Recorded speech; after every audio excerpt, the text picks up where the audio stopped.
ಈಗ ಆರ್ಟ್ಫುಲ್ನೆಸ್ ಅಂತ ನೀವು ಹೆಸರು ಮಡಗಿದ್ದೀರಾ ಅಲ್ವಾ? ಆರ್ಟ್ಫುಲ್ನೆಸ್ ಅಂದ್ರೆ ಈಗ ಹೃದಯಕ್ಕೆ ಸಂಬಂಧ ಪಡುತ್ತಾ ಇದು. ಯಾರು ತುಂಬಾ ಸಿನ್ಸಿಯರ್ ಆಗಿ ಧ್ಯಾನ ಮೆಡಿಟೇಷನ್ ಮಾಡ್ತಾರೆ ಅವ್ರಿಗೆ ಯಾವ್ದೇ ಕಾರಣಕ್ಕೂ ಹಾರ್ಟ್ ಪ್ರಾಬ್ಲಮ್ ಬರೋದಿಲ್ಲ, ಹಾರ್ಟ್ ಅಟ್ಯಾಕ್ ಆಗುತ್ತೆ. ಮನುಷ್ಯ ಜನ್ಮ ಸಿಗೋದು ಅಷ್ಟು ಸುಲಭ ಅಲ್ಲ. ಇದು ಒಂದು ತಪಸ್ಸೆ, ಒಂದು ಅಂದ್ರೆ ಸರ್ ಈಗ ನಾವು ಕೂತಿರೋದು ಈ ತರ ಈ ತರ ಕೂತ್ಕೊಂಡು ಧ್ಯಾನ ಮಾಡುವ. ಇದು ಆರಾಮ್ ಅನ್ಸುತ್ತೆ, ಅರ್ಧ ನಾನು 1 ಗಂಟೆ ಕೂರ್ಬಲ್ಲ. ಈಗ ಯೋಗಿ ಮಹೇಶ್ ಅಂತ ಅವರು 4,000 ಜನ ಅಭ್ಯಾಸಿಗಳನ್ನ ಕರ್ಕೊಂಡೋಗಿ ವಾಷಿಂಗ್ಟನ್ ನಲ್ಲಿ ಸತತ 1 ತಿಂಗಳು ಧ್ಯಾನ ಮಾಡಿಸ್ತಾರೆ. ಧ್ಯಾನ ಮಾಡಿಸಿದ ಫಲವಾಗಿ ಆ ನಗರದಲ್ಲಿ ಈ ಕ್ರೈಮ್ ರೇಟ್ ಅಂದ್ರೆ ಅಪರಾಧಗಳು ಏನಿದೆ ಅದು 50% ಕಮ್ಮಿ ಆಗೋದು. ಪ್ರೂವ್ ಆಗಿದೆ, ಹಂಗಾದ್ರೆ ಪ್ರೂವ್ ಆಗಿದೆ, ಸೈಂಟಿಫಿಕ್ ಆಗಿ ವೈಜ್ಞಾನಿಕವಾಗಿ ಪ್ರೂವ್ ಆಗಿದೆ.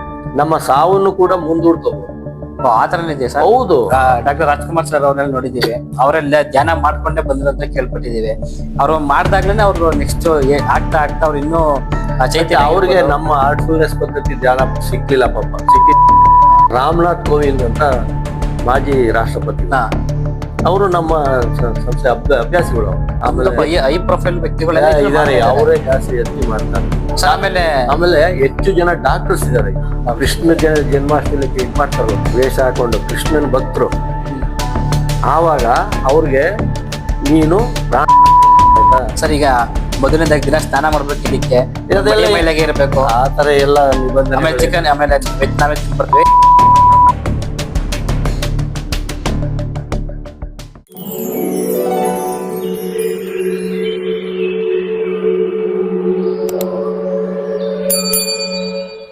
ನಮಸ್ಕಾರ, ನನ್ನ ಹೆಸರು ಮಹಾದೇವಯ್ಯ ಅಂತ ಹೇಳಿ, ವಕೀಲ ವೃತ್ತಿ ಮಾಡ್ತಾ ಇದ್ದೀನಿ. ವಾಸ ಶ್ರೀರಾಮನಗರ. ನನ್ನ ಹೆಸರು ರಾಜಣ್ಣ MP. ನಾನು ಇಲ್ಲೇ ಪಕ್ಕ 7 ಕಿಲೋಮೀಟರ್ ಹೆಚ್ಚುವಲಿಗೆರೆಯಿಂದ ಬಂದಿರೋದು. ನಮಸ್ಕಾರ, ನನ್ನ ಹೆಸರು ಲೀಲಾವತಿ ಜೋಶಿ ಅಂತ. ನಾನು ವೃತ್ತಿಯಲ್ಲಿ ಶಿಕ್ಷಕಿಯಾಗಿ ಕೆಲಸ ಮಾಡ್ತಾ ಇದ್ದೀನಿ. ನಮಸ್ಕಾರ ಎಲ್ಲ ನಾಗರಿಕ ಬಂಧುಗಳೇ, ನನ್ನ ಹೆಸರು BC ಬೊಮ್ಮಯ್ಯ, ರಿಟೈರ್ಡ್ ಪ್ರೊಫೆಸರ್. ನಾನು ಶಂಕರ್ ನಗರದಲ್ಲಿ ವಾಸ ಮಾಡ್ತಾ ಇದ್ದೀನಿ, ಮಂಡ್ಯ. ನಮಸ್ಕಾರ, ನನ್ನ ಹೆಸರು ಪಾಪಣ್ಣ ಚಂದ್ರಗಾಲ್ ಅಂದ್ಬಿಟ್ಟು, ನಿವೃತ್ತ ಶಿಕ್ಷಕ. ಸರ್ವೇ ಜನ ಸುಖಿನೋ ಭವಂತು ಸಮಸ್ತ ಸನ್ಮಂಗಲಾಭಿನಿ ಭವಂತು ಅನ್ನೋ ತತ್ವ ಸಿದ್ಧಾಂತದಲ್ಲಿ ಶ್ರೀ ರಾಮಚಂದ್ರ ಮಿಷನ್ ಹಾರ್ಟ್ಫುಲ್ನೆಸ್ ಈ ಸಂಸ್ಥೆ ಸ್ಥಾಪನೆಯಾಗಿ ಸುಮಾರು 47ನೇ ಇಸ್ವಿ ಸ್ಥಾಪನೆ ಆಗಿದೆ. ಇದರಲ್ಲಿ ನಾವು ಸುಮಾರು 106 ಜನ ಈ ನಮ್ಮ ಮಂಡ್ಯ ಕೇಂದ್ರದಿಂದ ಧ್ಯಾನವನ್ನು ಮಾಡ್ತಾ ಇದ್ದೀವಿ. ಇದರಿಂದ ಮಾನಸಿಕ ಸ್ಥಿತಿ ಮತ್ತು ದೈಹಿಕ ಸ್ಥಿತಿ ಕೂಡ ಉತ್ತಮವಾಗೋದ್ರಲ್ಲಿ ಸಂಶಯ ಇಲ್ಲ. ನಾನು ಇಲ್ಲಿ ಆರ್ಟ್ಫುಲ್ನೆಸ್ಗೆ ಬರೋದಕ್ಕಿಂತ ಮುಂಚೆ ಕೆಲವು ಗೊಂದಲಗಳಿದ್ದು, ನಾನು ಸಾಮಾನ್ಯವಾಗಿ ಬೆಳಗ್ಗೆ ಟೈಮ್ 4 ಗಂಟೆಗೆ ಹೇಳೋ ಅಭ್ಯಾಸ ಇಟ್ಕೊಂಡಿದ್ದೀನಿ.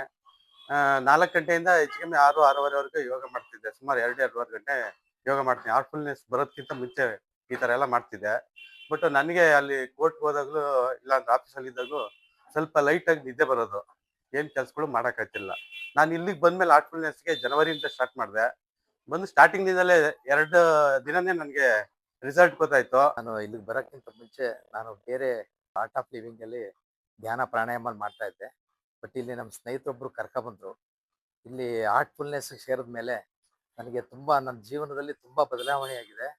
ಮತ್ತು ಈ ಧ್ಯಾನ, ಈ ಟ್ರಾನ್ಸ್ಮಿಷನ್ ಧ್ಯಾನದಿಂದ ನಾನು ತುಂಬ ಪ್ರಭಾವಿತನಾಗಿದ್ದೀನಿ. ಇದರಿಂದ ತುಂಬ ಸಂತೋಷ, ಶಾಂತಿ, ನೆಮ್ಮದಿ ತುಂಬ ಚೆನ್ನಾಗಿದೆ. ನನ್ನ ಲೈಫು ತುಂಬ ಬದಲಾವಣೆ ಆಗಿದೆ.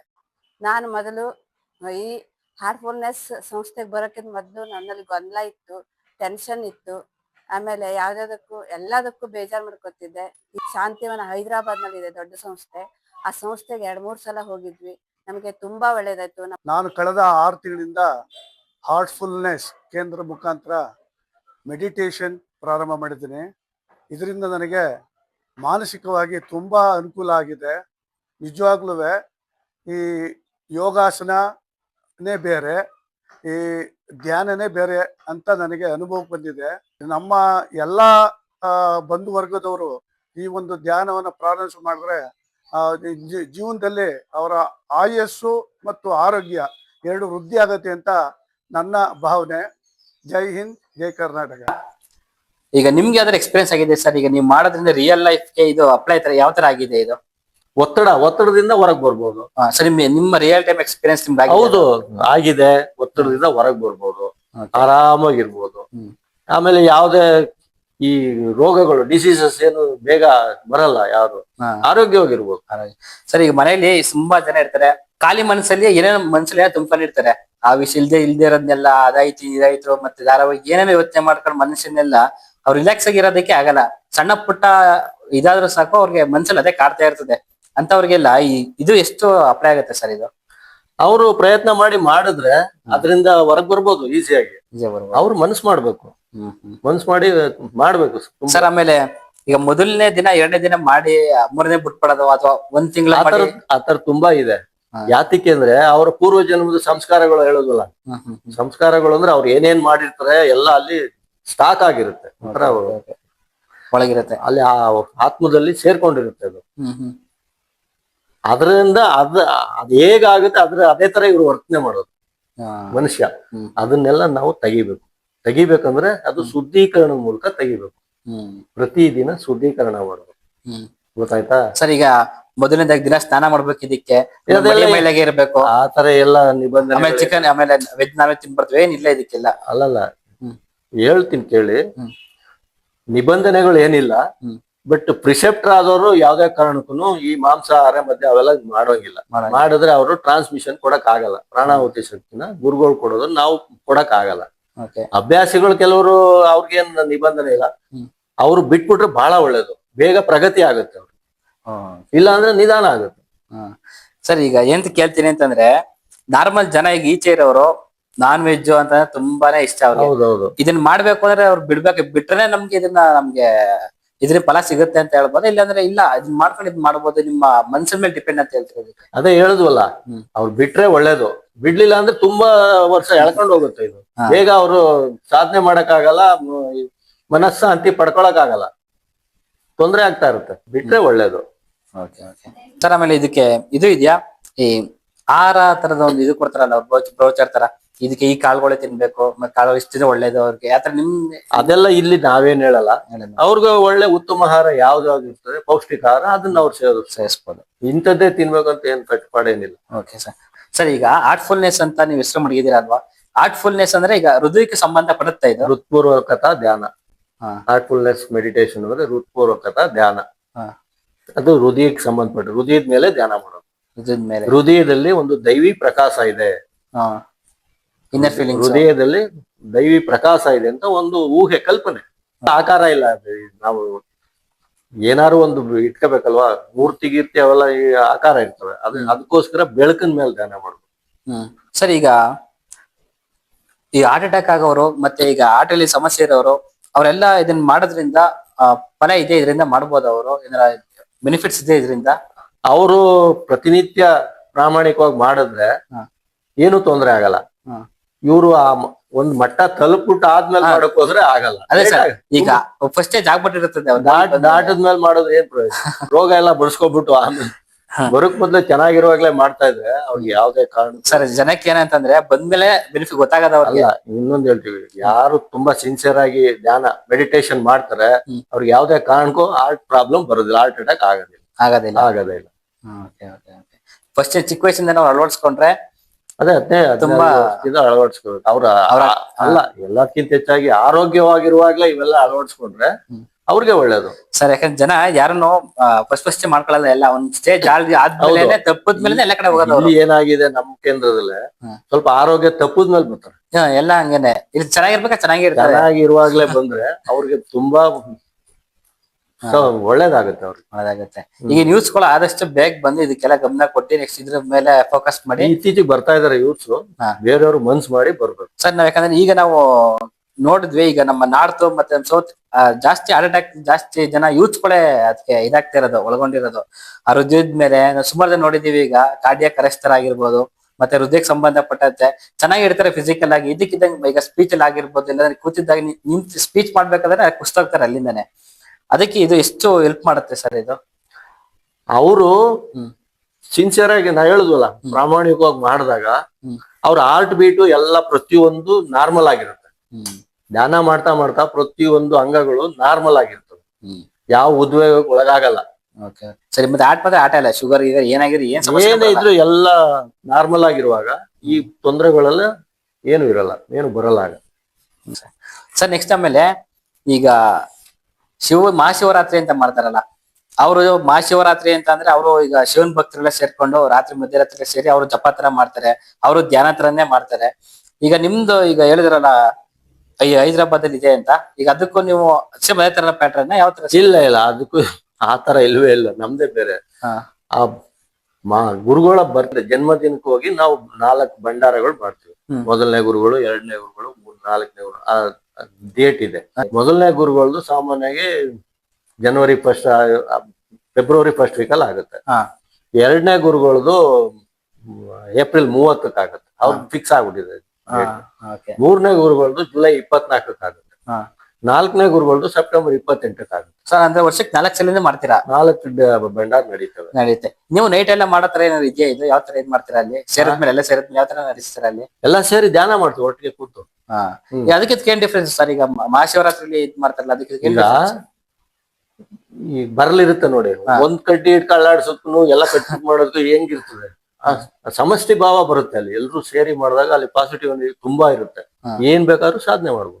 ಆತ್ಮಕ್ ಸಾವಿಲ್ಲ, ದೇಹಕ್ಕೆ ಸಾವುಂಟು. ಹೌದು. ಆ ಆತ್ಮ ಇನ್ನೊಂದ್ ಕಡೆ ಜನ್ಮ ಪಡ್ಕೊಳ್ಳುತ್ತೆ.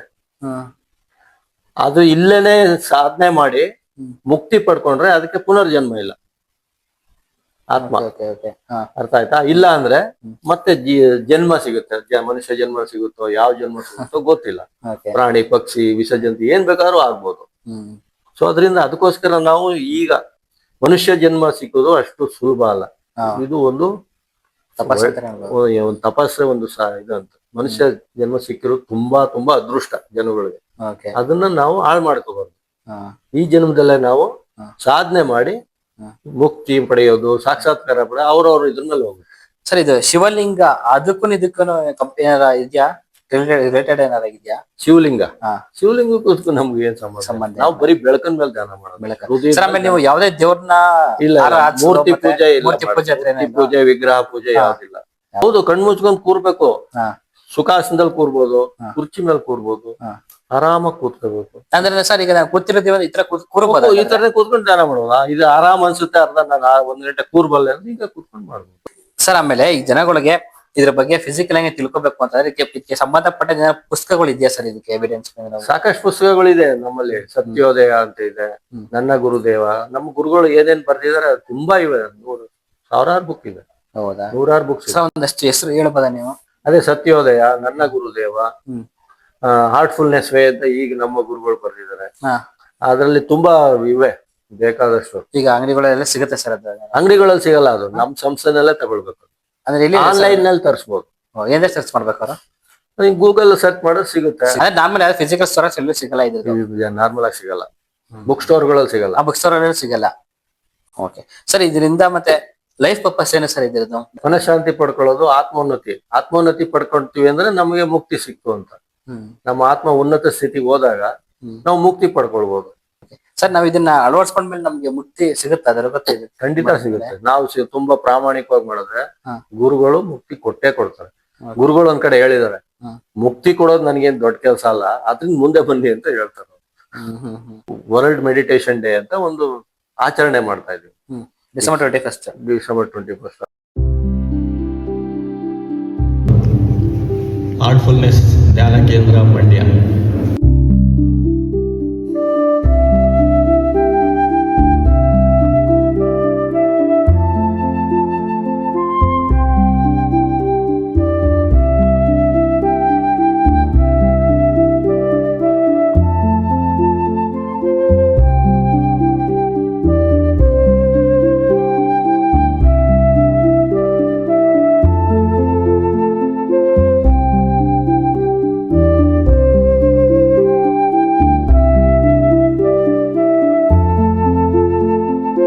ನಾವು ಧ್ಯಾನ ಯಾತಕ್ಕೆ ಮಾಡಬೇಕು, ಹೇಗೆ ಮಾಡಬೇಕು, ಎಷ್ಟೊತ್ತು ಮಾಡಬೇಕು, ಯಾವಾಗ ಧ್ಯಾನ ಮಾಡಬೇಕು, ಯಾವ ರೀತಿ ಧ್ಯಾನ ಮಾಡಬೇಕು, ಇದು ಮುಖ್ಯ.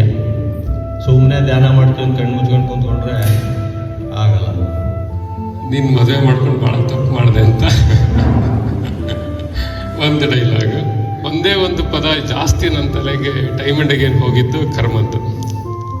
ಸೊ ಯಾರಾದರೂ ಕರ್ಮದ ಬಗ್ಗೆ ಕುರಿತು ಆಲೋಚನೆ ಮಾಡಿದ್ದೀರಾ? ನಿಮ್ಗೆ ಏನನ್ಸುತ್ತೆ ಹೇಳ್ರಿ.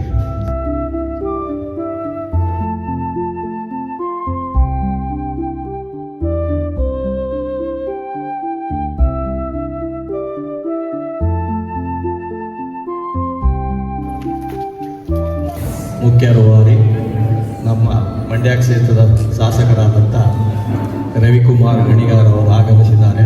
ಹಾರ್ಟ್ಫುಲ್ನೆಸ್ ಧ್ಯಾನದ ಅನುಭವ ಪಡೆಯಲು ಆಗಮಿಸಿರುವ ನಿಮ್ಮೆಲ್ಲರಿಗೂ ಹೃತ್ಪೂರ್ವಕ ಸ್ವಾಗತ.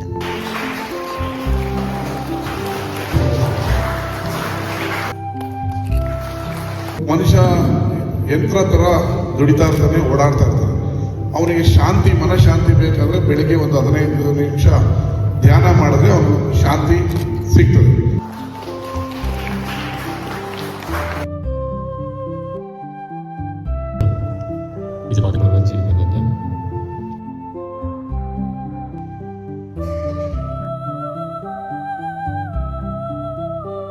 ಇದು ಫ್ರೀಯಾಗಿ ಮಾಡೋದು, ಫ್ರೀ ಸರ್ವಿಸ್ ಅಂತ ಹೇಳ್ತಾರಲ್ಲ, ಇದೆಲ್ಲ ಉಚಿತವಾಗಿ, ಯಾವುದೇ ಶುಲ್ಕ ಏನಿಲ್ಲ. ಕೆಲವ್ರಿಗೆ ಅನುಮಾನ, ಇವ್ರೇನಪ್ಪ ಫ್ರೀಯಾಗಿ ಮಾಡ್ತೀನಿ ಅಂತಾರೆ, ಇದೆಲ್ಲ ನಂಬಕ್ಕಾಗಲ್ಲ. ಇವ್ರಿಗೆ ಎಲ್ಲಿಂದನೂ ಬರ್ತಾ ಇದ್ರು, ಅದಕ್ಕೆ ಇವ್ರು ಮಾಡ್ತಾ ಇದ್ರು. ಇದಕ್ಕೆ ಒಂದು ಮೇನ್ ಕ್ಯಾನ್ಸರ್ನೇ ಗುಣಪಡಿಸೋ ಶಕ್ತಿ ಇದರಲ್ಲಿದೆ. ಕಂಟಿನ್ಯೂಸ್ ಆಗಿ ಮೆಡಿಟೇಷನ್ ಮಾಡೋದ್ರಿಂದ ಅದನ್ನು ಕೂಡ ಎಲ್ಲ ಹೋಗಿದೆ.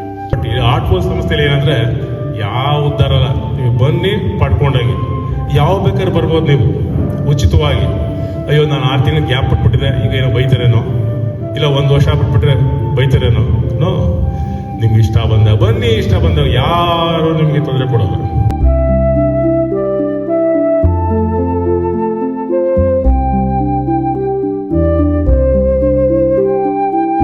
ಸರ್, ಈಗ ಒಬ್ಬೊಬ್ಬರೇ ಮಾಡೋದಕ್ಕೂ ಈಗ ಜನ ಜೊತೆ ಸೇರಿ ಗುಂಪಾಗಿ ಮಾಡೋದಕ್ಕೂ ಏನ್ ಡಿಫ್ರೆನ್ಸ್ ಸರ್? ಅದೇ ವೈಬ್ರೇಟರಿ ಲೆವೆಲ್ ತುಂಬಾ ಇರುತ್ತೆ, ಆವಾಗ ಎನರ್ಜಿ ಸಿಗುತ್ತೆ. ಈ ನೆಗೆಟಿವಿಟಿ, ನಕಾರಾತ್ಮಕ ಶಕ್ತಿಗಳೆಲ್ಲ ಒಟ್ಟೋಗ್ತವೆ. ಅದಕ್ಕೋಸ್ಕರನೇ ನಾವು ಎಲ್ಲ ಸೇರಿ ಧ್ಯಾನ ಮಾಡ್ಬೇಕು. ಅಕ್ಕಪಕ್ಕ ಪಾಸಿಟಿವ್ ಎನರ್ಜಿ ನಮ್ಗೆ ಬಂದೇ ಬರುತ್ತೆ. ಒಂದು 100 ಜನ ಒಂದು ಜಾಗದಲ್ಲಿ ಸತತವಾಗಿ 1 ತಿಂಗಳು ಅಭ್ಯಾಸ ಮಾಡಿದ್ರೆ ಸುತ್ತ 5 ಕಿಲೋಮೀಟರ್ ರೇಡಿಯಸ್ ನಲ್ಲಿ ಅಲ್ಲಿ ಎಲ್ಲ ನಕಾರಾತ್ಮಕ ಶಕ್ತಿಗಳು ಹೋಗ್ತವೆ ಅಂತ ನಮ್ ಗುರುಗಳು ಬರೆದಿದ್ದಾರೆ. ನಮಗೂ ಅನುಭವಕ್ಕೆ ಬರ್ತಾ ಇದೆ. ಸೈಂಟಿಫಿಕ್ ಆಗಿ ಪ್ರೂವ್ ಆಗಿದೆ, ವೈಜ್ಞಾನಿಕವಾಗಿ ಪ್ರೂವ್ ಆಗಿವೆಲ್ಲ. ಇನ್ನೊಂದೇನು ಅಂದ್ರೆ ಯೋಗಿ ಮಹೇಶ್ ಅಂತ, ಅವರು 4,000 ಜನ ಅಭ್ಯಾಸಗಳನ್ನ ಕರ್ಕೊಂಡೋಗಿ ವಾಷಿಂಗ್ಟನ್ ನಲ್ಲಿ ಸತತ 1 ತಿಂಗಳು ಧ್ಯಾನ ಮಾಡಿಸ್ತಾರೆ. ಧ್ಯಾನ ಮಾಡಿಸಿದ ಫಲವಾಗಿ ಆ ನಗರದಲ್ಲಿ ಈ ಕ್ರೈಮ್ ರೇಟ್ ಅಂದ್ರೆ ಅಪರಾಧಗಳು ಏನಿದೆ ಅದು 50% ಕಮ್ಮಿ ಆಗೋದು. ಪ್ರೂವ್ ಆಗಿದೆ. ಹಂಗಾದ್ರೆ ಪ್ರೂವ್ ಆಗಿದೆ, ಸೈಂಟಿಫಿಕ್ ಆಗಿ ವೈಜ್ಞಾನಿಕವಾಗಿ ಪ್ರೂವ್ ಆಗಿದೆ. ಇಡೀ ಪ್ರಪಂಚದಾದ್ಯಂತ ಎಲ್ಲಾ ರಾಷ್ಟ್ರಗಳು ಒಪ್ಪಿ, ನಮ್ಮ 2ನೇ ಗುರುಗಳು ಅವ್ರು ತುಂಬಾ ಪುಸ್ತಕಗಳು ಬರೆದಿದ್ದಾರೆ ಇದ್ರ ಬಗ್ಗೆ. ಅವ್ರನ್ನ ಸ್ಪಿರಿಚುವಲ್ ಸೈಂಟಿಸ್ಟ್ ಅಂದ್ರೆ ಆಧ್ಯಾತ್ಮಿಕ ವಿಜ್ಞಾನಿ ಅಂತ ಎಲ್ರು ರೆಕಗ್ನೈಸ್ ಮಾಡ್ಬಿಟ್ಟಿದ್ದಾರೆ. ಸಂಶೋಧನೆಗಳು ನಡೀತಾ ಇದೆ ಸರ್, ಈಗಲೂ ನಡೀತಾ ಇದೆ, ಇನ್ನು ನಡೀತಾನೆ ಇವೆ. ಆಗಿರೋವೆಲ್ಲ ಬರ್ತವೆ, ಪಬ್ಲಿಷ್ ಆಗ್ತಾನೆ ಇವೆ, ಇನ್ನು ನಡೀತಾನೆ ಇದೆ. ಅಂದ್ರೆ ಇನ್ನು ನಮ್ಗೆ ಅದರಿಂದ ಆ ಮಾರ್ಗದಲ್ಲಿ ಹೋದ್ರೆ ಇನ್ನೂ ನಮ್ಗೆ ತುಂಬಾನೇ ಸಿಗುತ್ತೆ, ತುಂಬಾನೇ ಇದೆ. ಆಮೇಲೆ ಇದು ನಾವು ತುಂಬಾ ಪ್ರಾಮಾಣಿಕವಾಗಿ ಧ್ಯಾನ ಮಾಡ್ತಾ ನಮ್ಮ ಸಾವನ್ನು ಕೂಡ ಮುಂದೂಡ್ಕೋಬಹುದು. ಆತರನೇ ಇದೆ ಸರ್. ಹೌದು, ಸಾವನ್ನೇ ಮುಂದೂಡ್ಕೋಬಹುದು. ಸರ್, ಈಗ ನಾವು ಇದ್ರ ಬಗ್ಗೆ ಮಾತಾಡೋದಾದ್ರೆ, ಈಗ ನಾವು ನ್ಯಾಷನಲ್ ಟೆಲಿವಿಷನ್ ಟಿವಿಲಿ ಎಲ್ಲ ನೋಡಿರ್ಬೋದು. ಈಗ ಯಥೇಚ್ಛದನ ಈಗ ನೀವು ಎಲನ್ ಮಸ್ಕ್ ತರ ಆಗಿರ್ಬೋದು ಆ ವ್ಯಕ್ತಿಗಳು, ಮತ್ತೆ ಸೋಷಿಯಲ್ ಮೀಡಿಯಾ ಪರ್ಸನಾಲಿಟಿಗಳಾಗಿರ್ಬೋದು, ದೊಡ್ಡ ದೊಡ್ಡ ವ್ಯಕ್ತಿಗಳೆಲ್ಲ ಈಗ ಅದ್ರ ಬಗ್ಗೆ ಸಂಶೋಧನೆ ಮಾಡ್ತಾ ಇದಾರೆ. ಈಗ ಸೈಂಟಿಫಿಕ್ ಆಗಿ ಅವ್ರೇದ್ನ ಹೇಗೆ ಇನ್ನೂ ಸ್ವಲ್ಪ ಎಕ್ಸ್ಟೆಂಡ್ ಮಾಡ್ಬೋದಾ, ಎಕ್ಸ್ಟೆಂಡ್ ಮಾಡಿ ಯಾವ ತರ ಮಾಡ್ಬೋದು ಅಂತ ಈಗ ರೀಸೆಂಟ್ ಆಗಿ ನ್ಯೂಸ್ ಅವರೆಲ್ಲ ಮೆಡಿಸಿನ್ ಔಷಧಿ ಮೇಲೆ ಹೋಗ್ತಾ ಇದಾರೆ. ಹೌದು, ನಾವು ಮಾನಸಿಕವಾಗಿ ನಾವೇ ಮುಂದೂಡ್ಕೋಬಹುದು. ಆ ವ್ಯಕ್ತಿ ಯಾರು ತುಂಬಾ ಪ್ರಾಮಾಣಿಕವಾಗಿ ಮಾಡ್ತಾನೆ ಅವನ ಆಯಸ್ಸನ್ನ ಮುಂದೂಡ್ಕೋಬಹುದು. ಸರ್, ಆಮೇಲೆ ಇದು ಎಕ್ಸ್ಟರ್ನಲ್ ಇಂದ ನಮ್ಗೆ ಈಗ ಮೆಡಿಸಿನ್ ಇಂದ ಆಗ್ಲಿ ಆ ತರದ್ದೇನಿಲ್ಲ, ನಮ್ಮ ಒಳಗಿರೋ ನಮ್ಮಲ್ಲೇ ಎಲ್ಲ ಇದೆ, ನಮ್ಮ ದೇಹದಲ್ಲೇ ಎಲ್ಲ ಇದೆ. ನಾವು ಅದನ್ನ ಕಂಡ್ಕೊಂಡು ಧ್ಯಾನ ಮಾಡಿ ಅದನ್ನ ನಾವು ಆಚರಣೆಗೆ ತಂದ್ಕೊಳ್ಬೇಕು. ಅವರು ಮನಃಶಾಂತಿ ಪಡ್ಕೋಬೇಕು, ಅವ್ರ ಜೀವನ ಸುಗಮ ಆಗ್ಬೇಕು ಅಂದ್ರೆ ಅವರು ಪ್ರಾಮಾಣಿಕ ಪ್ರಯತ್ನ ಮಾಡಿ ಇದಕ್ ಬರ್ಬೇಕು. ಮೊದಲನೇ ಹೆಜ್ಜೆ ಇರ್ಬೇಕು, ಹೆಜ್ಜೆ ಇಡ್ಬೇಕು. ಅವ್ರು ಅವ್ರು ಅದಕ್ಕೆ ಪ್ರಯತ್ನನೇ ಮಾಡ್ದೇನೆ ನಾವೇ ಇಲ್ಲಿ ಕೂತ್ಕೊಂಡೆ ಮಂತ್ರ ಮಾಡಕ್ ಸುಮ್ನೆ ವಿಡಿಯೋ ನೋಡ್ಕೊಂಡು ಸುಮ್ನೆ ಮನೆಯಲ್ಲಿ ನೆಕ್ಸ್ಟ್ ಆಗಲ್ಲ. ಅದನ್ನ ಆಚರಣೆಗೆ ತಂದ್ಕೋಬೇಕು. ಅವ್ರು ಇನಿಷಿಯೇಟ್ ತಗೊಂಡ್ ಬರ್ಬೇಕು, ಮಾಡ್ಬೇಕು. ಅದನ್ನ ಜೀವನದಲ್ಲಿ ಅಳವಡಿಸ್ಕೋಬೇಕು. ಡಾಕ್ಟರ್ ರಾಜ್ಕುಮಾರ್ ಸರ್ ಅವ್ರನ್ನೆಲ್ಲ ನೋಡಿದೀವಿ. ಅವರೆಲ್ಲ ಧ್ಯಾನ ಮಾಡ್ಕೊಂಡೇ ಬಂದ್ರು ಅಂತ ಕೇಳ್ಪಟ್ಟಿದೀವಿ. ಅವ್ರು ಮಾಡ್ದಾಗ್ಲೇನೆ ಅವ್ರು ನೆಕ್ಸ್ಟ್ ಆಗ್ತಾ ಆಗ್ತಾ ಅವ್ರು ಇನ್ನೂ ಚೈತನ್ಯ ಅವ್ರಿಗೆ ನಮ್ಮ ಆರ್ಟ್ಫುಲ್ನೆಸ್ ಪದ್ಧತಿ ಧ್ಯಾನ ಸಿಕ್ಲಿಲ್ಲ ಪಾಪ. ಸಿಕ್ಕಿದ್ರೆ ಅವ್ರು ಇನ್ನೂ ಚೆನ್ನಾಗಿ ಮಾಡ್ಬೋದಾಗಿತ್ತು. ಸರ್ ಅವ್ರು ಟ್ರೈ ಮಾಡಿದ್ರ ಅವ್ರು ಹಂಗಾದ್ರೆ? ಅವರು ಧ್ಯಾನ ಮಾಡಕ್ ಇದ್ ಮಾಡಿದ್ರೆ ಹೊರತು ಇದನ್ನ ಯಾರು ಅವ್ರಿಗೆ ಪರಿಚಯಿಸ್ಲಿಲ್ಲ, ಅವ್ರಿಗೆ ಗೊತ್ತಾಗ್ಲಿಲ್ಲ, ಯಾರು ಪರಿಚಯಿಸ್ಲಿಲ್ಲ. ರಾಮನಾಥ್ ಕೋವಿಂದ್ ಅಂತ ಮಾಜಿ ರಾಷ್ಟ್ರಪತಿ, ಅವರು ನಮ್ಮ ಸಂಸ್ಥೆ ಅಭ್ಯಾಸಿಗಳು. ಅಭ್ಯಾಸಿಗಳು ಅವ್ರು ಮಾಡ್ತಾ ಇದ್ದಾರೆ, ಪ್ರಾಕ್ಟೀಸ್ ಮಾಡ್ತಾ ಇದ್ದಾರೆ. ಆತರ ತುಂಬಾ ಜನ ಮಾಡ್ತಾ ಇದ್ದಾರೆ. ಚೆನ್ನಾಗಿ ದೊಡ್ಡ ದೊಡ್ಡವರೆಲ್ಲ ಇದಕ್ಕೆ ಇದಾರೆ. ಆಮೇಲೆ ಗವರ್ಮೆಂಟ್ ಆಫ್ ಇಂಡಿಯಾ ಅಲ್ಲಿ ಸೆಕ್ರೆಟರಿಗಳು, ಸೀನಿಯರ್ ಲೆವೆಲ್ ಸೆಕ್ರೆಟರಿಗಳು ಕೂಡ ಪ್ರಿಸೆಪ್ಟರ್ ಆಗಿ ಕೆಲಸ ಮಾಡ್ತಾ ಇದ್ದಾರೆ. ಓ ಸರ್, ಈಗಲೂ ಮಾಡ್ತಾ ಇದ್ದಾರೆ. ಪೊಲೀಸ್ ಆಫೀಸರ್ಸ್ಗಳು ಇದ್ದಾರೆ, ತುಂಬಾ ಹೈ ಪ್ರೊಫೈಲ್ ವ್ಯಕ್ತಿಗಳೆಲ್ಲ ಇದಾರೆ. ಅವರೇ ಜಾಸ್ತಿ ಹೆಚ್ಚು ಮಾಡ್ತಾ ಇರೋದು. ಆಮೇಲೆ ಹೆಚ್ಚು ಜನ ಡಾಕ್ಟರ್ಸ್ ಇದಾರೆ. ಡಾಕ್ಟರ್ಸ್ ಇದನ್ನು ಧ್ಯಾನ ಮಾಡಿ ಇದ್ರ ಲಾಭ ಪಡ್ಕೊಳ್ತಾ ಇದ್ದಾರೆ. ಸರ್, ಈಗ ಮಂಡ್ಯದಲ್ಲಿ 2ನೇ ಪ್ರಿಸೆಪ್ಟರ್ ಅವ್ರ ಬಗ್ಗೆ ಹೇಳೋದಾದ್ರೆ, ಅವರು ಡಾಕ್ಟ್ರು. ಸ್ವಲ್ಪ ಅವರು ಯಾವಾಗ್ಲೂ ಬಿಸಿ ಇರ್ತಾರೆ. ನಮ್ಮ ಮಂಡ್ಯದಲ್ಲಿ ಸರ್ ಹೆಸರು ಏನೋ? ಸುರೇಶ್ ಅಂತ, ಸುರೇಶ್ ಅಂತ ಫಿಸಿಷಿಯನ್. ಅವರು ಸರ್ ಹಂಗ ದೊಡ್ಡ ದೊಡ್ಡವರೆಲ್ಲ ಮಾಡ್ತಾರೆ ಹಂಗಾರೆ ಇದನ್ನೆಲ್ಲ ಅವರೇ ಮಾಡ್ತಾ ಇದ್ದಾರೆ, ಡಾಕ್ಟರ್ಸ್ ಗಳೇ ಮಾಡ್ತಾ ಇದಾರೆ ಅಂತಂದ್ರೆ ನಾರ್ಮಲ್ ವ್ಯಕ್ತಿಗಳು ತುಂಬಾ ಜನ ಇದ್ದಾರೆ ಸಂಸ್ಥೆ. ಹಂಗಿದ್ರೆ ಪರಿಚಯ ತುಂಬಾನೇ ಆಗ್ಬೇಕು ನಾರ್ಮಲ್ ವ್ಯಕ್ತಿ. ಹೌದೌದು ಸರ್. ಆಮೇಲೆ ಈಗಿನ ಕಾಲದಲ್ಲಿ ಫ್ರೀ ಆಗಿ ಕೂಡ ಯಾರು ಮಾಡೋದಿಲ್ಲ, ಫ್ರೀ ಆಗಿ ಮಾಡ್ತಾ ಇದ್ರೆ ಜನ ಅವೇರ್ನೆಸ್ ಬರ್ಲಿ ಅಂತ. ಅದರಿಂದ ನೆಕ್ಸ್ಟ್ ಇನ್ನೂ ಸ್ವಲ್ಪ ಇನ್ಸ್ಟಿಟ್ಯೂಟ್ ತಗೊಂಡ್ ಮಾಡ್ಬೋದಾ ಇದನ್ನ? ಮಾಡ್ತಾ ಅದನ್ನೇ ನಮ್ ಗುರುಗಳು ಮಾಡ್ತಾ ಇರೋದು. ಎಲ್ಲಾ ಜನಗಳು ಆಲ್ಮೋಸ್ಟ್ ಆಲ್ ಎಲ್ಲಾ ಜನಗಳಿಗೂ ತಲುಪ್ಲಿ, ಇದು ಎಲ್ರಿಗೂ ಒಳ್ಳೇದಾಗ್ಲಿ, ಎಲ್ರು ಆತ್ಮೋನ್ನತಿ ಪಡ್ಕೊಳ್ಳಿ. ಅರ್ಥ ಆಯ್ತಾ? ಮೊದಲು ಮನಃಶಾಂತಿ ಪಡ್ಕೊಳ್ಳಿ, ಆಮೇಲೆ ಆತ್ಮೋನ್ನತಿ ಪಡ್ಕೊಳ್ಳಿ. ಆಮೇಲೆ ಇದೆಲ್ಲಾ ಪಡ್ಕೊಂಡ್ರೆ ಏನಾಗುತ್ತೆ, ಎಲ್ಲಾ ಗೊಂದಲಗಳಿಂದ ಬಿಡುಗಡೆ ಸಿಗುತ್ತೆ. ಸರ್, ಈಗ ಸಾಮಾನ್ಯ ಅಭ್ಯರ್ಥಿ ಮೊದ್ಲು ಇರೋರು ಬಂದು ನಿಮ್ಮ ಹತ್ರ ಇದ್ರ ಆದ್ಮೇಲೆ ನೆಕ್ಸ್ಟ್ ಸರ್ ನಾನು ಇದ್ ಮಾಡದ್ಮೇಲಿಂದ ನನ್ಗೆ ತುಂಬಾ ರಿಲೀಫ್ ಆಯ್ತು ಬಂದಿದ್ ನಿಮ್ಮ ಹತ್ರ ತುಂಬಾ ಜನ ಹೇಳ್ತಾ ಇದಾರೆ. ಇನ್ನೂ ಒಂದೇನು ಅಂದ್ರೆ, ನಾವು ಏನ್ ತಪ್ಪು ಮಾಡ್ತಾ ಇದೀವಿ ಅಂದ್ರೆ, ನಮ್ಮ ಸಂಸ್ಥೆನಲ್ಲಿ ನಾವು ಸುಳ್ಳು ಹೇಳೋಂಗಿಲ್ಲ. ಇದಕ್ ಬಂದ್ಮೇಲೆ ನಾವು ಸುಳ್ಳು ಹೇಳ್ಬಾರ್ದು, ಸುಳ್ಳು ಹೇಳೋದಿಲ್ಲ. ಸುಳ್ಳು ಹೇಳಲ್ಲ ಅಂದ್ಮೇಲೆ ನಾವು ನಿಜಾನೇ ಹೇಳ್ತೀವಿ. ಸಮಾಜದಲ್ಲಿ ಏನು ಗೊಂದಲ ಅಂದ್ರೆ, ಯಾರು ಅವ್ರ ತಪ್ಪನ್ನ ಅವರು ಒಪ್ಕೊಳ್ಳಲ್ಲ. ಪ್ರತಿಯೊಬ್ರು ಅವ್ರ ತಪ್ಪನ್ನ ಅವ್ರು ಒಪ್ಕೊಂಡ್ಬಿಟ್ರೆ ಯಾವುದೇ ತೊಂದರೆಗಳು ಇಲ್ಲ. ಒಂದ್ ಕುಟುಂಬದಲ್ಲಿ ಗಂಡ ಹೆಂಡತಿ ಮಕ್ಕಳು ಇನ್ಯಾರಿದ್ದಾರೆ, ಎಲ್ಲ ಅವ್ರವ್ರ ತಪ್ಪನ್ನ ಒಪ್ಕೊಂಡ್ಬಿಟ್ರೆ ಅಲ್ಲಿ ಯಾವ ಗೊಂದಲನೂ ಇಲ್ಲ, ಯಾವ ಜಗಳನೂ ಇಲ್ಲ, ಎಲ್ಲ ಆರಾಮ ಚೆನ್ನಾಗಿರುತ್ತೆ. ಆಗಲ್ಲ ಸರ್, ಯಾಕಾಗಲ್ಲ ಅಂದ್ರೆ ಆಗಲ್ಲ. ಈಗ ಅದಕ್ಕೋಸ್ಕರ ಅವರು ಪ್ರಾಮಾಣಿಕವಾಗಿ ಧ್ಯಾನ ಮಾಡಿ ಸುಳ್ಳು ಹೇಳೋದ್ ಬಿಟ್ಟು ಅವ್ರೇನ್ ತಪ್ಪು ಮಾಡಿದ ಅದನ್ನ ಒಪ್ಕೊಂಡ್ಬಿಟ್ರೆ ಇದೆಲ್ಲಾ ಗೊಂದಲಕ್ಕೆ ಸಿಕ್ಬಿಡುತ್ತೆ, ವಿರಾಮ ಸಿಗುತ್ತೆ, ಉತ್ತರ ಸಿಗುತ್ತೆ. ಸರ್, ಈಗ ನಮ್ ವ್ಯೂವರ್ಸ್ಗೆ ಫೈನಲ್ ಆಗಿ ನೀವು ಹೇಳೋದಾದ್ರೆ ಏನ್ ಹೇಳಕ್ ಇಷ್ಟಪಡ್ತೀರಾ ಸರ್? ಈ ಆರ್ಟ್ಫುಲ್ನೆಸ್ ಸೆಂಟರ್ ಬಗ್ಗೆ ಹೇಳೋದಾದ್ರೆ ಮತ್ತೆ ಕನ್ಕ್ಲೂಷನ್ ಮಾಡೋದಾದ್ರೆ ಯಾವ ರೀತಿ ಇದನ್ನ ಕನ್ಕ್ಲೂಡ್ ಮಾಡ್ತೀರಾ? ಇದು ಬೇರೆ ಧ್ಯಾನ ಪದ್ಧತಿಗೂ ನಮ್ಮ ಪದ್ಧತಿಗೂ ತುಂಬಾ ವ್ಯತ್ಯಾಸ ನಾನು ಹೇಳಿದೀನಿ ಆಗ್ಲೇ. ಸೊ ಇದು ತುಂಬಾ ಸುಲಭ ಮಾರ್ಗ. ಇಲ್ಲಿ ಏನಾಗಿದೆ, ಕರ್ಮ ಮಾರ್ಗ, ಜ್ಞಾನ ಮಾರ್ಗ, ಭಕ್ತಿ ಮಾರ್ಗ, ಇದು ಆಧ್ಯಾತ್ಮಿಕ ಮಾರ್ಗ. ಈ 4 ಮಾರ್ಗಗಳಿವೆ. ಕರ್ಮ ಮಾರ್ಗ ಅಂದ್ರೇನು, ನಾವ್ ಏನ್ ಕೆಲಸ ಮಾಡ್ತೀವಿ ಅದರಲ್ಲಿ ಸಾಧನೆ ಮಾಡಿ ಪಡ್ಕೊಳ್ಳೋದು. ಜ್ಞಾನ ಮಾರ್ಗ ಅಂದ್ರೆ ಪಾಂಡಿತ್ಯ ಪಡ್ಕೊಳ್ಳೋದು, ಹೆಚ್ಚು ಹೆಚ್ಚು ಜ್ಞಾನ ಪಡ್ಕೊಂಡು ಅದರಲ್ಲೂ ನಾವು ಸಾಧನೆ ಮಾಡ್ಬೋದು. ಭಕ್ತಿ ಮಾರ್ಗ, ಅವ್ರ ಭಕ್ತಿ ಯಾವ ರೀತಿ ಇರುತ್ತೆ ಅದ್ರ ಮೇಲೆ ಹೋಗುತ್ತೆ. ಈ ಆಧ್ಯಾತ್ಮಿಕ ಅವ್ 3ಕ್ಕಿಂತ ಇದು ಬಹಳ ಸುಲಭವಾದ ಮಾರ್ಗ, ಸರಳವಾದ ಮಾರ್ಗ. ಇಲ್ಲಿ ಒಬ್ಬ ಜೀವಂತ ಗುರು ಇದ್ದಾನೆ, ಮಾರ್ಗದರ್ಶಕ ಇದ್ದಾನೆ. ಇದು ನಮಗೆ ಸುಲಭ ಆಗುತ್ತೆ, ಆಮೇಲೆ ಬಹಳ ಬೇಗ ಗುರಿ ತಲುಪಬಹುದು. ಏನ್ ಹೇಳಿದ್ದಾರೆ ಅಂದ್ರೆ, ನಮ್ಮ 2ನೇ ಗುರುಗಳು ಬಾಬೂಜಿ ಅವರು ಅಲ್ಲಿ ದಿವ್ಯ ಲೋಕ ಅಂತ ಇದೆ, ರೈಟರ್ ವರ್ಲ್ಡ್. ಅಲ್ಲಿ ಎಲ್ಲಾ ಆತ್ಮ ಎಲ್ಲ ಇದಾರೆ ಅಲ್ಲಿ. ಕೃಷ್ಣ, ಬುದ್ಧ, ವಿವೇಕಾನಂದರು ಎಲ್ಲ ಅಲ್ಲಿ ಇದ್ದಾರೆ. ಅವ್ರ ಚರ್ಚೆನಲ್ಲಿ ಏನಾಗಿದೆ, ಕೃಷ್ಣನ್ಗೆ ನಮ್ಮ 2ನೇ ಬಾಬೂಜಿ ಅವರು ಕೇಳ್ಕೊಂಡಿದ್ದಾರೆ, ಕೃಷ್ಣ ಏನ್ ಮಾಡಿದ್ರು, ಕೃಷ್ಣ ಜನ್ಮಾಷ್ಟಮಿಗೆ ಇದ್ ಮಾಡ್ತಾರಲ್ಲ ವೇಷ ಹಾಕೊಂಡು ಕೃಷ್ಣನ್ ಭಕ್ತರು, ಆವಾಗ ಅವ್ರಿಗೆ ನೀನು ಪ್ರಾಣಾಹುತಿ ಕೊಡು ಅಂತ ಕೇಳ್ತಾರೆ ಇವರು. ಕೃಷ್ಣ ಅವ್ರಿಗೆಲ್ಲ ನೀವು ಪ್ರಾಣಾಹುತಿ ಕೊಡು, ಅವ್ರಿಗೆ ಒಳ್ಳೇದಾಗ್ಲಿ ಕೃಷ್ಣನ್ ಭಕ್ತರಿಗೆ. ಆಗ ಇವರು ಆಯ್ತು, ನಮ್ಮ ಅಭ್ಯಾಸಿಗಳು ಇದಾರಲ್ಲ ಅವ್ರಿಗೆಲ್ಲ ನೀನು ಅವರು ಯಾರು ತುಂಬಾ ಪ್ರಾಮಾಣಿಕವಾಗಿ ಅಭ್ಯಾಸ ಮಾಡ್ತಾರೆ ಅವ್ರಿಗೆ ಊಟ, ವಸತಿ, ಬಟ್ಟೆನ ನೀನು ಯಾವುದೇ ತೊಂದರೆ ಇಲ್ಲ ನೋಡ್ಕೋಬೇಕು ಅಂತ ಕೇಳಿದ್ರೆ ಆವಾಗ ಕೃಷ್ಣ ತಥಾಸ್ತು, ನನ್ನ ಜವಾಬ್ದಾರಿ ನಾನು ನೋಡ್ಕೊಳ್ತೀನಿ ಅಂತ ವಾಗ್ದಾನ ಮಾಡಿದ್ದಾರೆ. ಫೈನಲ್ ಆಗಿ ನಮ್ಮ ವೀಕ್ಷಕರಿಗೆ ಹೇಳೋದಾದ್ರೆ ಇದು ಯಾವುದೇ ತರ ಪೇಡ್ ಸರ್ವಿಸ್ ತರ ಏನಿಲ್ಲ. ಈಗ ದುಡ್ಡು ಕೊಟ್ಟು ಹೋಗ್ಬೇಕು, ಮತ್ತೆ ಈಗ ನಾವು ಕಾಸು ಕೊಟ್ಟು ಇದು ಕಲಿಬೇಕು ಆ ತರದೇನಿಲ್ಲ. ಇದು ಮೂಡ್ ಫ್ರೀ, ಉಚಿತ. ಇದು ಯಾರ್ ಬೇಕಾದ್ರೂ ಬರ್ಬೋದು, ಯಾರು ಬೇಕಾದ್ರೂ ಉಚಿತವಾಗಿ ಬರ್ಬೋದು. ಸರ್ ವಾರಕ್ಕೆ ಪೂರ್ತಿ 7 ದಿನನೇ ಇರುತ್ತೆ ಇದು? 7 ದಿನ ಅಲ್ಲ, ಇದು ಭಾನುವಾರ ಮತ್ತೆ ಬುಧವಾರ 2 ಸತ್ಸಂಗಗಳು ನಡೀತದೆ. ಹಾ. ಪ್ರತಿದಿನ ಬೆಳಿಗ್ಗೆ 7:30 ಇಂದ 8:30. ಇದು ಭಾನುವಾರ ಓಕೆ 7:30 ಇಂದ 8:30 ಸತ್ಸಂಗ ನಡೀತದೆ. ಭಾನುವಾರ ಸತ್ಸಂಗ ಅದು ವಿಶೇಷ. ಓಕೆ. ಪ್ರತಿದಿನ ಸಾಯಂಕಾಲ ಗ್ರೂಪ್ ಮೆಡಿಟೇಷನ್ ಅಂತ ಹಾ ಪ್ರತಿದಿನ ಇರುತ್ತೆ. ಪ್ರತಿದಿನ ಇರ್ತದೆ? 5 ದಿನ ಪ್ರತಿದಿನ ಗ್ರೂಪ್ ಮೆಡಿಟೇಷನ್ ಸಂಜೆ ಹೊತ್ತು ಸಾಯಂಕಾಲ. ಸೆಂಟರ್ ಅಡ್ರೆಸ್ ಸ್ವಲ್ಪ ಹೇಳ್ತೀರಾ? ಇದು ಶಂಕರ್ ನಗರ ಅಂತ ಇದೆ ಮಂಡ್ಯದಲ್ಲಿ. ಅಲ್ಲಿ ಶಿವಕೃಪ ನಂಬರ್ 3855 3ನೇ ಕ್ರಾಸು, ಶಂಕರ್ ನಗರ, ಮಂಡ್ಯ. ಇಲ್ಲಿರೋ ಅಡ್ರೆಸ್ಗೆ ಬನ್ನಿ, ವಿಸಿಟ್ ಮಾಡಿ, 3 ಸೀಟಿಂಗ್ ತಗೊಳ್ಳಿ. ಮತ್ತೆ ನಿಮ್ಗೆ ಅನುಕೂಲ ಯಾವ ರೀತಿ ಆಗುತ್ತೆ ಅದನ್ನ ನೋಡ್ಕೊಳ್ಳಿ. ಮತ್ತೆ ಇಲ್ಲಿ ಬಂದ್ಮೇಲೆ ನಿಮ್ಗೆ ಆಗಂತ ಒಂದು ನೋಟ್ ಮಾಡ್ಕೊಂಡು ಪ್ರೆಸೆಂಟ್ ಇರೋದಕ್ಕೂ ಮತ್ತೆ ಒಂದ್ ವಾರ ಆದ್ಮೇಲೆ ಯಾವ ತರ ಫೀಲಿಂಗ್ಸ್ ಆಗುತ್ತೆ ಅಂತ ನಿಮ್ಗೆ ನೀವು ನೋಟ್ ಮಾಡ್ಕೊಳ್ಳಿ.